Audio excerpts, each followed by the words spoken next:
இந்தியாவில் வந்து அமெரிக்கா ஏற்றுமதி செய்யப்படுற பொருட்களுக்கு வந்து 50% வரி விதிச்சிருக்காங்க. இப்போ நம்ம திருப்பூர்ல இருந்து பார்த்தீங்கன்னா நிறைய ஜவுளி உற்பத்தி பொருட்கள் வந்து அமெரிக்காவுக்கு போகுது.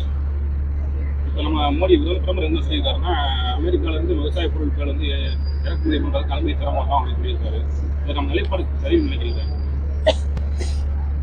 இல்லை, ஜவுளி அது பாதிக்கக்கூடாதுன்னு நாங்கள் நெசவாளருக்காக இங்கே போராட்டம் நடத்திக்கிட்டு இருக்கோம்.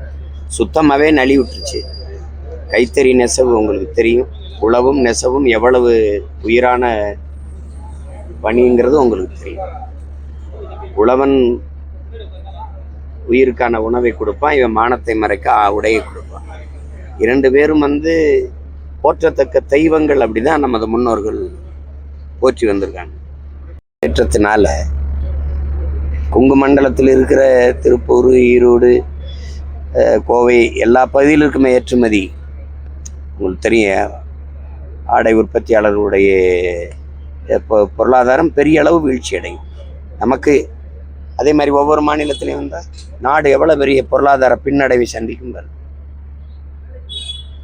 அதனால தான் நாங்கள் இந்த தற்சார்புங்கிறத யாருமே பொருட்படுத்தமா. முழுக்க முழுக்க ஒரு நாட்டையே சார்ந்திருப்பது பேராபத்தை கொண்டு போய் நிறுத்தி விட்டு, நம்மளுடையதை அவர் முடிவெடுக்கிறாரு. அவர் ரஷ்யாட்டிருந்து நீ எரிபொருள் வாங்காதேன்றார். ரஷ்யாட்டிருந்து நீ எரி எண்ணெய் வாங்காதேன்னு நமக்கு உத்தரப்படுறார்.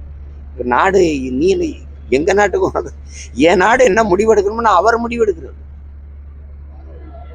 இது பேராபத்தான போக்கு. இது